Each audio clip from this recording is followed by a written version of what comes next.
What's up everyone, Maximilian here, and welcome back to another Black Ops gameplay. This time we're going to talk about something a little bit different than what's going on in the background. I'm not going to follow through the entire game on this one, but I wanted to talk about another question that's been presented to me a lot in prior videos, and something that I think should be addressed because it's a big motivating factor for myself when doing stuff like this, as far as to the point of which it's kind of become like a miniature career of mine, these making videos and putting them on YouTube and directing videos and doing live action events and stuff like that. So a lot of people ask, like, how do you get into it? What's the secret to going about making these videos and getting an audience and stuff like that?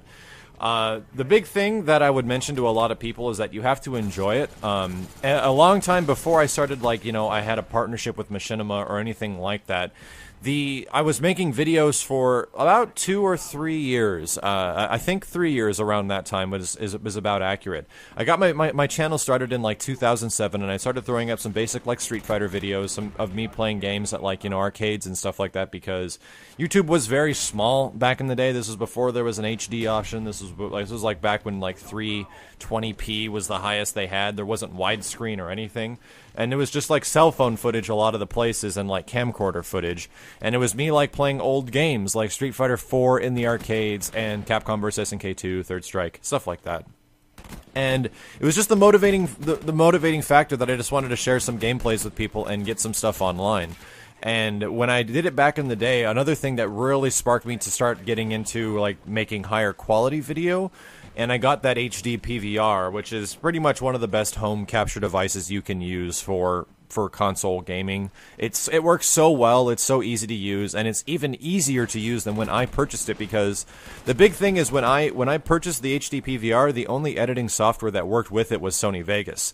And if you didn't have Sony Vegas, you had no option, so I had to get Sony Vegas as well. It ends up being quite an investment at that point, because the PVR cost somewhere close to around $200, but it was well worth it. And I think the first thing I ever captured with my HD PVR was Lost Planet 2. It was like some Lost Planet 2 footage from the demo, and we actually set like a speedrun world record on one of the bosses. But anyway, you can actually find that on my channel. It's from way back in the day. The other big thing about it is that I wanted to make a montage. Now, as cliche and as touche as this sounds now, everybody likes making a montage for Call of Duty, and that's a big reason why people start posting their gameplays and things like that. But back in the day, when it was Call of Duty 4, this is 2007, and I don't even think it was 2008 yet. I just wanted to make a montage of something that would mimic that would do a parody of Aliens for Call of Duty 4, because I don't know if you guys remember, Call of Duty 4 had a lot of Aliens references in it. Wow, I don't know how that first guy didn't die from that shot. But anyway, I made this parody, and it was a lot of fun. I had an absolute blast doing it. I learned how to edit, essentially, while doing it. I had no knowledge whatsoever. Every time I came across something when I was editing, I would just go into YouTube and punch that in YouTube, how do you sync sound with this, or, something like that. And you just type in Vegas at the end of it, and it would give you a tutorial. Some guy would totally run into the same issue, and he would make a video about solving it for somebody else. And that was as easy as it is. It was just a self-taught thing that I picked up over time.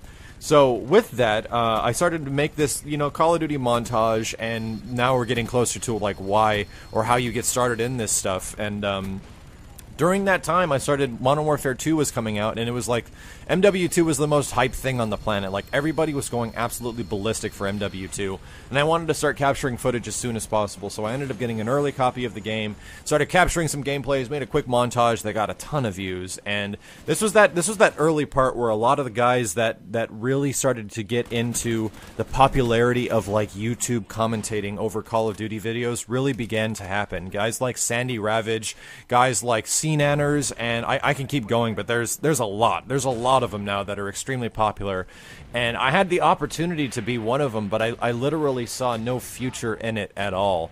And the only reason that being, a lot of you guys that are watching this right now might not know this, but when Modern Warfare 2 first came out, I actually had the very first footage of getting the first nuke on Modern Warfare 2 live, and actually live in a public ranked game. I'm not too sure if it was the direct first. It might have come out like the same day or right just around the same time as another YouTube commentator known as Sandy Ravage.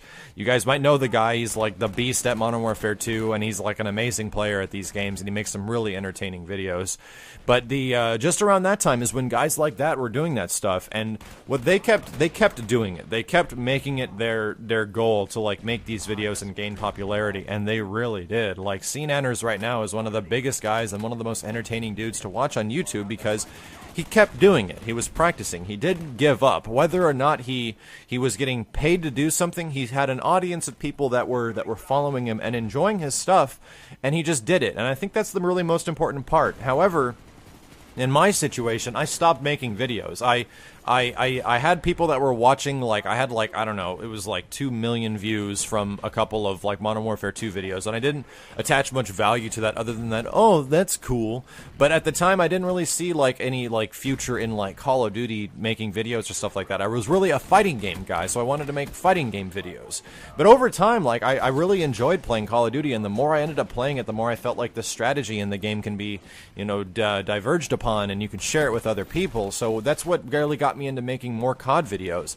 Even though later on, like, Call of Duty didn't end up being, you know, the most lucrative of, like, view whoring videos on my channel, I still enjoy making them a lot. Even though a lot of the folks that might still be listening to this right now or didn't already turn it off were looking for something that was fighting game related. We're looking for something that was like Marvel vs. Capcom 3 related, and I totally don't blame you guys, because that's where a lot of my channel audience, the audience on my channel remains. But I want to keep things a little bit diverse on here because I like playing a variety of games, and I'm addicted to competitive games. Like, if you guys couldn't tell, I like playing competitive games. I like going up against people, sharing the results, and helping other people in that same aspect. So Call of Duty is just one of them, man. If you guys don't like Call of Duty, I totally respect that, but at the same time, I'm going to try to offer some commentary like the one you're hearing here, if you enjoy stuff like this, to some COD videos. Wow, check out that RC car. I must have been hearing that thing in the background.